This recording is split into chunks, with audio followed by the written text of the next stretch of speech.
Hey, what's up guys? Mr. Chris here with Infotainment.com. We're back with our 2017 Toyota Tacoma.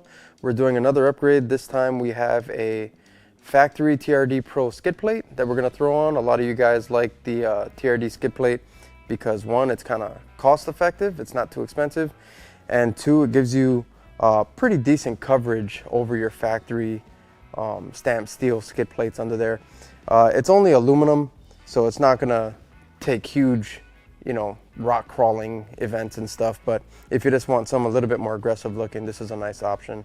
But we're going to show you how to install that today on our SR5 model, so let's get into the install.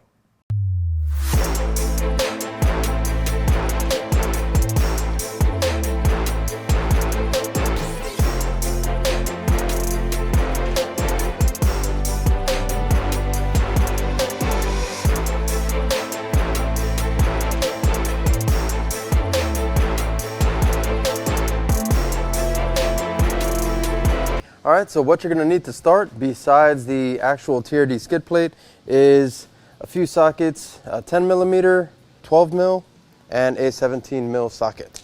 Some gloves, maybe some WD-40 if your truck is really dirty, or rusty I should say, if it's from up north and you got a lot of rust on your bolts. WD-40 is your best friend. Some safety glasses also, especially if it's up north, because you'll have a lot of stuff held up underneath your factory skid plate. And I got a flashlight here just because it's a little dim. But yeah, we'll get into the first step, which is removing and discarding this air dam here. And then we'll get into the rest of the install. All right, so to remove this air dam, you got 7 10mm bolts on the front side, and you have 4 on the back side, 2 on either side, right on the back. And what we're gonna do is we're gonna remove all of them except for the center one. I'm gonna save this one for last. So I can hold it up as I remove that last bolt, or I can support it as I remove that last bolt. We'll pull these off. All right, we'll remove these 2 on the back side here.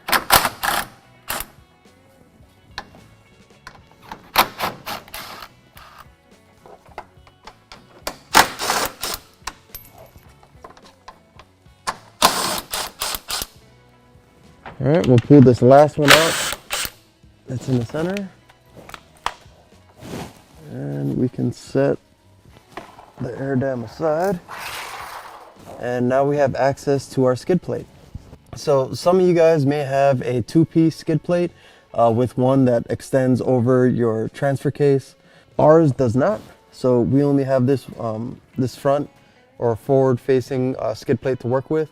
And basically to remove this is 2 12mm bolts up front and 2 more in the back. So once you pull those out, you'll notice you have a couple of hooks up front here that'll support this, so it won't come completely falling down on you. It'll kind of swing out a little bit.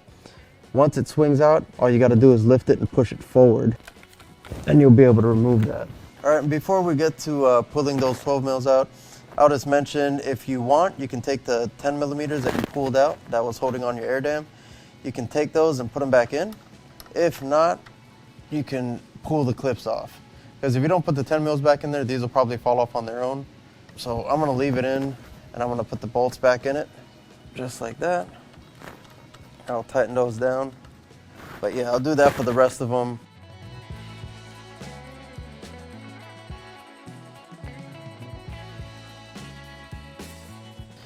As you can see, the front is being hung on those hooks there. So you don't have to worry about that falling down on you.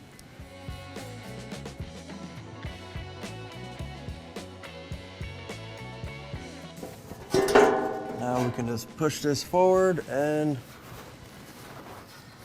set this aside. All right, so with our factory stamped steel skid plate removed, you can actually see the pre-existing bolts that we need to remove to mount our new skid plate. There's 6 locations. 2 are in the back. One is right here, and one is on the other end, right here. Now these, if you had a 2-piece skid plate, these would be the 2 mounting or 2 rear mounting holes that second piece of the skid plate uses.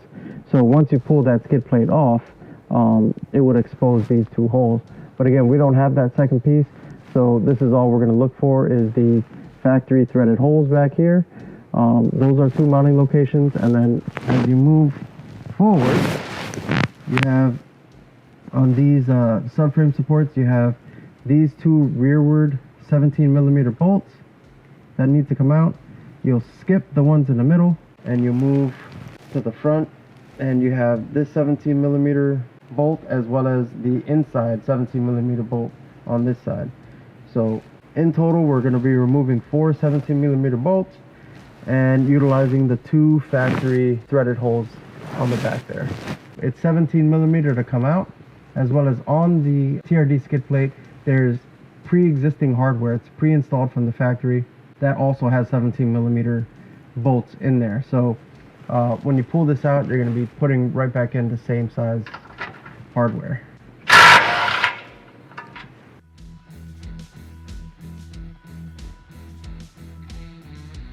All right, now we're ready for our skid plate. All right, so what I found to work pretty good is if you kind of line up your skid plate and you start with the 12mm bolts that are in the rear. If you kind of put those in place,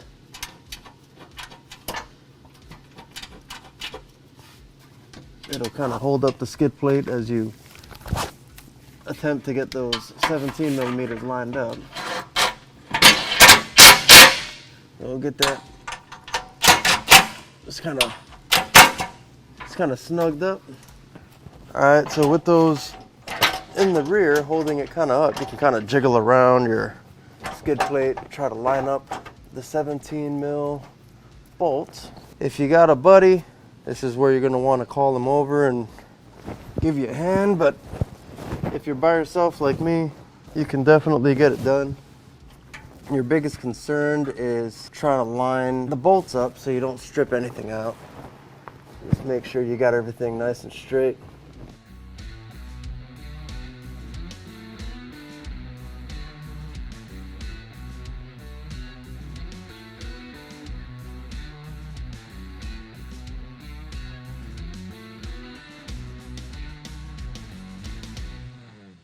All right, if you want, from this point, you can go ahead and torque all of these down. The 17mm bolts, I believe, are 35 or 38 foot-pounds, something around there. And the ones in the rear, I think, are in the 20s, like 23 or 25, something like that. I'm not going to use a torque wrench. These aren't extremely critical. I'm just going to get them good and tight, and we're good to go. All right, so that wraps up this install. We got our TRD plate installed. We have it on jack stands. All we got to do is drop it off of the jack stands. The only reason we had it on jack stands is so you guys could see it, a little better. We could record it for you guys. You don't have to have it on jack stands to do the install, although it does make it a little easier, especially if your truck is stock height.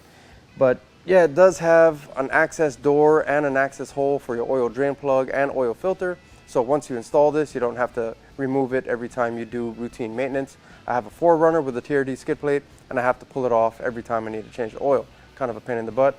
But yeah, this Tacoma one, you don't have to do that. But yeah, for more installs like this, come back to Infotainment.com.